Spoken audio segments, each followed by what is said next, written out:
Our topic today is Jesus speaks to a Muslim woman. And I'd like to begin by asking you to share a defining moment from your life. I'll share the biggest defining moment of my life, and that was realizing that Christ is around by visiting me. There were events that led up to that. And I guess when you really do ask God a question, and you ask it enough times until you really drill down to the purity of your heart, you do hear the answers. They're there, but you get to hear them. It was April 11th, 2001. I had just turned 40 a couple of weeks beforehand, and one of my clients took me out for my birthday. And we were having dinner, and she was late coming in. And it turned out she had an appointment with a therapist before she came to me, but she didn't tell me that. She just said, yeah, I'm sorry, I'm late. I'm glad I got here and whatever. We had dinner and we were talking, and while we were talking, I was sitting just like we're sitting now, and I felt a very warm breeze come through me. It was like through my body. It wasn't, how you normally feel a breeze, it's on your skin and you get the chills or whatever happens to you. It wasn't like that at all. It was internal, and it was a very calming, peaceful effect. And all I could do was just feel so good. And I don't drink or anything, and I knew it wasn't from that. And I started thinking, oh my gosh, I see all this light, and all I could see was between you and me, let's say, was just pure white light.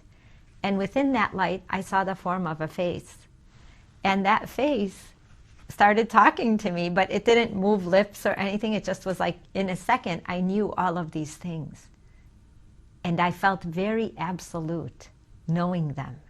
It didn't feel like, oh, I'm so excited and happy, and it didn't feel like, it didn't have the emotions we have attached to it. It was just a very absolute, all-knowing kind of a feeling. And I knew all of these things in a second. And before I could stop to think, he said, I'm Christ. And I'm thinking, Christ who? Like Jesus Christ in the Christian churches? And he just said, I'm Christ. And so I'm like, okay. And then he said, your job is to bridge people's souls back to them. And I'm like, okay. I'm single with 2 kids, and I'm working, and I'm just making it. And how do I do that? And before I could finish thinking it, it's like he already knew. And then in an instant started talking through me to the girl in front of me about her family. And I guess the issues that she had come to dinner with, he addressed those issues. She was asking me, what did you just say? And I said, I keep saying it. I couldn't stop. So she pulled her checkbook out and started writing on her deposit slips what I was saying. And then it kind of calmed down, and in the middle of it, I didn't know what was happening. It became interesting to me, what he was saying to her. And then I thought maybe something really wrong had happened in her family, and I said, were you molested? And she said, no. And I said, oh, okay, it just sounded so serious, And he addressed to her about her relationship with her father and why it was strained and where the strengths were, and his weakness was actually exemplified onto her. And that's why he took it out on her, because she was the most like him. And he wanted her to succeed where he didn't. And that's why he pushed her more than he pushed the other kids. And it all made sense to her. She was no longer angry. It gave her love in an objective form, and something we can do something with, because anger stops us from doing. Anger gives us steps backwards. We say, I'm going to do this and this and this, which takes us away from love. But he brought her into love. It was so beautiful to watch and to see. And then it like went away. And she wanted to take those slips and leave me and run and call her mother and tell her mother what just happened. In the meantime, I told her, well, something just came to me, and he said he was Christ. She believed me, which I did not expect, because I was still trying to believe myself in that moment. And when she wanted to leave, I'm like, no, you cannot go. You have to stay with me, because I can't be alone right now. And I'm going to go home alone, and I don't know if I can do this. And she said, you should see your face. And I'm like, what does it look like? And she said, I don't even know. You just look peaceful, but you're so bright. Mm.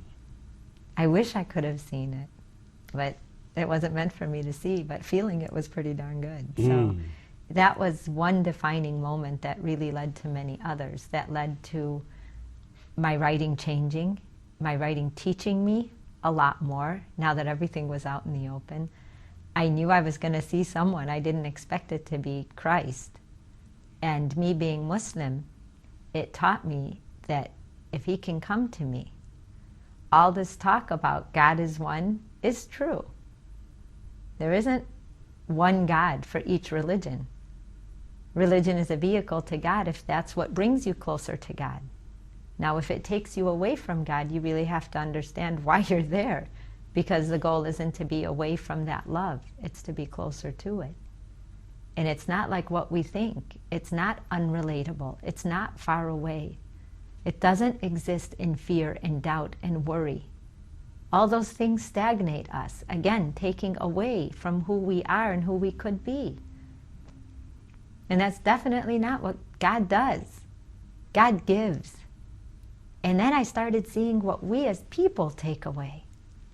What we allowed ourselves to tap into that beauty and say, you can't have it unless it's this way. You can't have it unless you've paid this much money. You can't have that unless, you have this car or that house. Or we turned love into things.